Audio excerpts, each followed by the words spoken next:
দ্বিতীয় কিস্তি 16 লক্ষ পরিবারের প্রথম কিস্তি পেয়ে যাবে ডিসেম্বরে, আর সেকেন্ড ফেজ পেয়ে যাবে, প্রথম ফেজ পাবে ডিসেম্বরে, আর সেকেন্ড ফেজ পাবে মে মাসে। তাহলে 28 লক্ষ হয়ে গেল।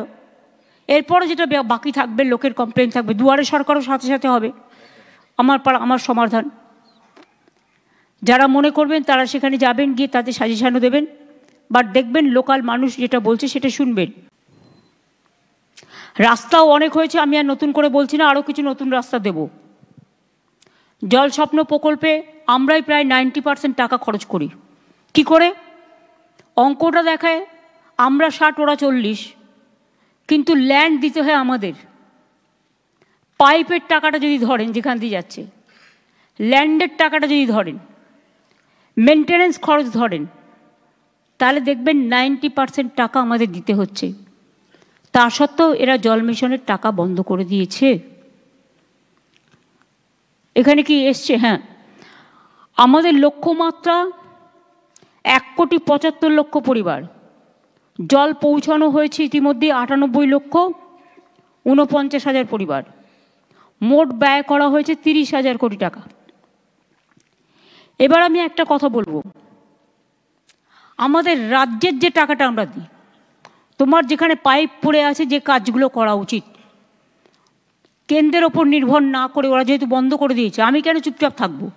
আমার বাজেটে রাজ্যের টাকাটা যেটা ধরা আছে সেই টাকাটা খরচ করো। আর জেলা পরিষদ থেকে 5% নাও, পঞ্চায়েত সমিতি থেকেও 5% বলো খরচা করতে এর জন্য, 10% তারা লোকালি করুক, আর জলের কাজটার জন্য তারাও 5% করে খরচা করুক। এমপিরা যারা আছেন তাদের কাছেও আমার অনুরোধ থাকবে যে তারা জলের কাজটার জন্য 1 কোটি টাকা করে তারা দেবেন। ডিএমরা পিএইচই ডিপার্টমেন্টকে দেবেন, পিএইচই ঠিক করে নেবে কোথার থেকে করবে। প্লাস এমএলএরা যারা আছেন তারাও তাদের ফান্ড থেকে 10 লক্ষ টাকা করে ধার্য করবেন। তাহলে সবাই মিলেই আমরা অনেকটা এগিয়ে নিয়ে যেতে পারবো। রাজ্যের টাকার সাথে এই টাকাটা যদি যুক্ত হয় তাহলে কিন্তু আমরা অনেকটা করতে পারবো। এটা কিন্তু মাথায় রেখে ভালোভাবে করতে হবে। আগে কন্ট্রাক্টরকে টাকা দিয়ে দিল আর সে পাইপ ফেলে দিয়ে পালিয়ে গেল, জল নেই। আগে দেখতে হবে কোথায় জল পাওয়া যাবে। অনেক জায়গায় পাইপ পড়েছে যেখানে জল পাওয়া যায় না। আগে তো সয়েল টেস্ট করতে হবে। আর যেখানে যেখানে এই প্রবলেমটা আছে, হাউ টু সলভ ইট, এটা দরকার হলে কনভার্জেন্স করে করতে হবে। কিছুটা আরবানের হেল্প নিতে হবে, কিছুটা মিউনিসিপ্যালিটির হেল্প নিতে হবে, কিছুটা জেলা পরিষদের হেল্প নিতে হবে, কিছুটা ইরিগেশনের হেল্প নিতে হবে। 4-5টা ডিপার্টমেন্ট মিলে কনভার্জেন্স করে কাজটা করতে হবে। মাইনরিটিসরাও তাদের একটা ফান্ড আছে যা দিয়ে আমরা অনেক কাজ করি, ট্রাইবালদেরও একটা ফান্ড আছে, এসসিদেরও আছে, নানা রকম কমিশন আছে। এদের কাছ থেকেও একটা কনভার্জেন্স করো। মাইনরিটি ডিপার্টমেন্টকে ধরো, এসসিকে ধরো, এসটিকে ধরো, সব একসাথে কনভার্জেন্স করে এটা আমাদের করতে হবে। 2,500 কোটি এক্সট্রা দিয়েছি, কিন্তু আমার কথা হচ্ছে আমাদের টাকাগুলো দিয়ে কাজগুলো করে দাও। ল্যান্ড তো আমাদের, পাইপ তো আমাদের, মেনটেনেন্স তো আমাদের, যেটা পড়ে আছে।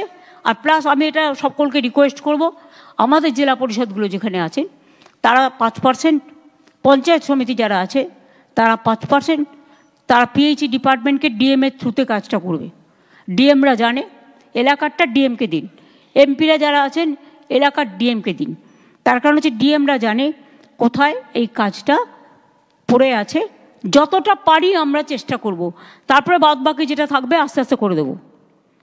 দেউচা পাঁচমিতে 35,000 কোটি টাকা বিনিয়োগ হচ্ছে, 1 লক্ষ মানুষের কর্মসংস্থান হবে। তাছাড়াও আশেপাশে অনেক কোল মাইন্সও হবে।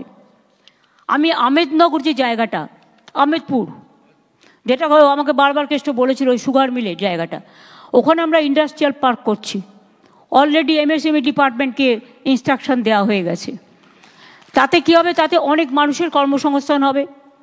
প্লাস দেউচা পাঁচমি তো আপনাদের একটা পুরো কী আর বলবো, এটা একদম আপনাদের রত্ন এবং সারা পৃথিবীর দ্বিতীয় বৃহত্তম, এবং গ্লোবাল টেন্ডারও ডাকা হয়েছে, তার প্রসেস চলছে।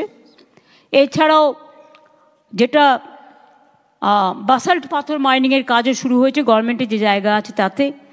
আমি দেউচা পাতমির সকল আদিবাসী ভাই বোনেদের, সংখ্যালঘু ভাই বোনেদের, তাছাড়াও যারা আছেন সকলকে আমি কৃতজ্ঞতা এবং ধন্যবাদ জানাবো যে তারা আমাদের যে রিহ্যাবিলিটেশন প্যাকেজ চালু করেছি তাতে তারা অংশগ্রহণ করেছেন।